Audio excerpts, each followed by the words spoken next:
అన్న నమస్తేనా. ఇప్పుడు గ్రౌండ్ రిపోర్ట్ లో నవీన్ యాదవ్ గారికి చాలా పాజిటివ్ గా ఉంది.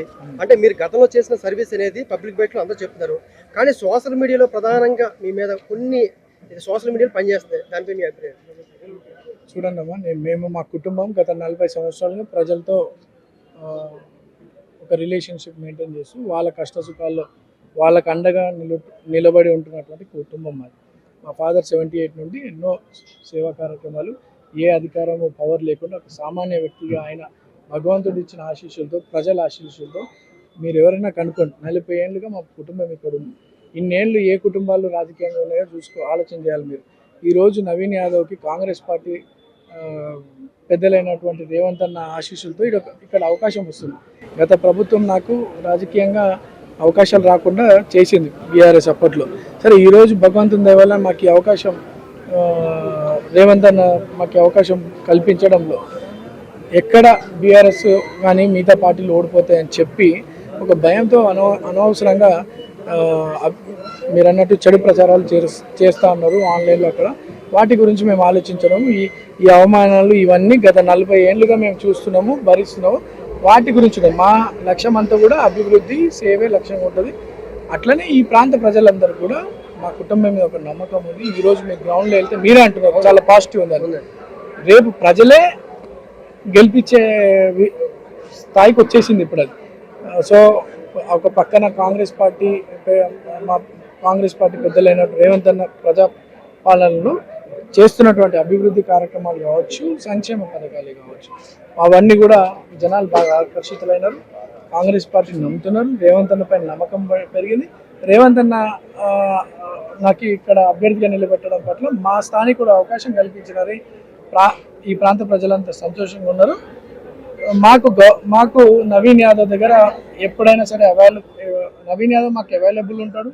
నవీన్ యాదవ్ దగ్గర మేము అప్రోచ్ కావచ్చు, మాకు గౌరవం ఇస్తాడు, మా సమస్యను అర్థం చేసుకుంటాడు, మా కోసం నిలబడతాడని వాళ్ళకి పూర్తి నమ్మకం ఉంది. కాబట్టి పాజిటివ్గా ఉన్నారు. మమ్మల్ని వాళ్ళే గెలిపిస్తారు ఈరోజు. ఇప్పుడు మిమ్మల్ని అభిమానించే వాళ్ళు కావచ్చు, లేకపోతే మీ ద్వారా సర్వీస్ తీసుకునే వాళ్ళు కావచ్చు, నవీన్ అన్న ఇంకా మా గ్రౌండ్ లెవెల్లో రావట్లేదు, ఎప్పుడు వస్తాడు అనే రూట్ మ్యాప్ కోసం కూడా కొంతమంది ఎదురు చూస్తారు. ఎందుకంటే బయట మేము చూసింది వేరు.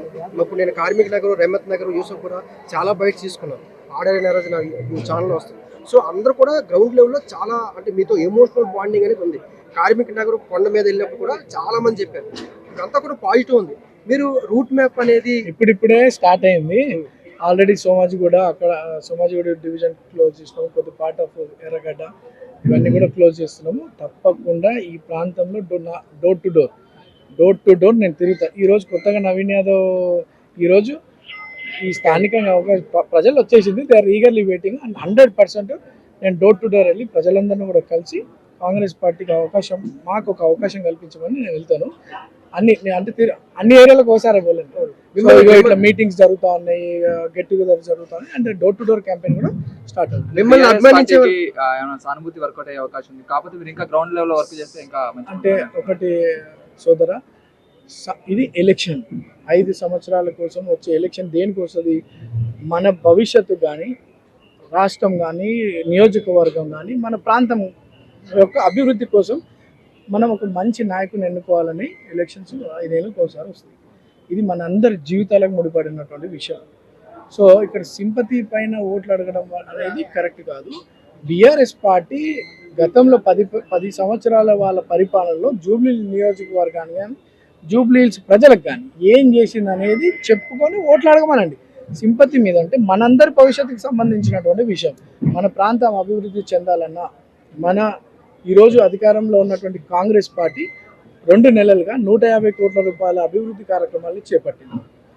అనేక సంక్షేమ పథకాలు, సన్న బియ్యం కావచ్చు, వైట్ రేషన్ కార్డు దాదాపు 15,000 కుటుంబాలకు అందించింది.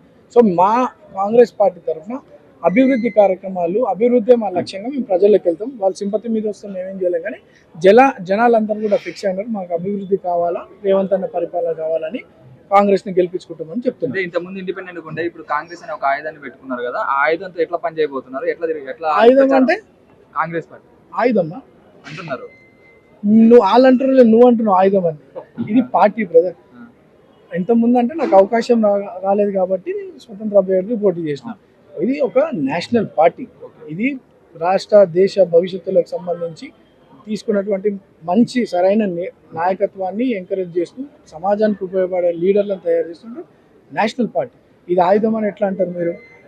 సో ఈ నేషనల్ పార్టీ ద్వారా ఈ అవకాశం కల్పించింది కాబట్టి పార్టీ పెద్దలకి కూడా అందరు మా ప్రాంత ప్రజలందరూ కూడా ఢిల్లీ వాళ్ళు మా గల్లీ పిల్లోని గురించి ఆలోచించినారని చెప్పి ఢిల్లీ వాళ్ళ మీద కూడా అత్యంత గౌరవం మా ప్రాంత ప్రజల్లో పెరిగింది.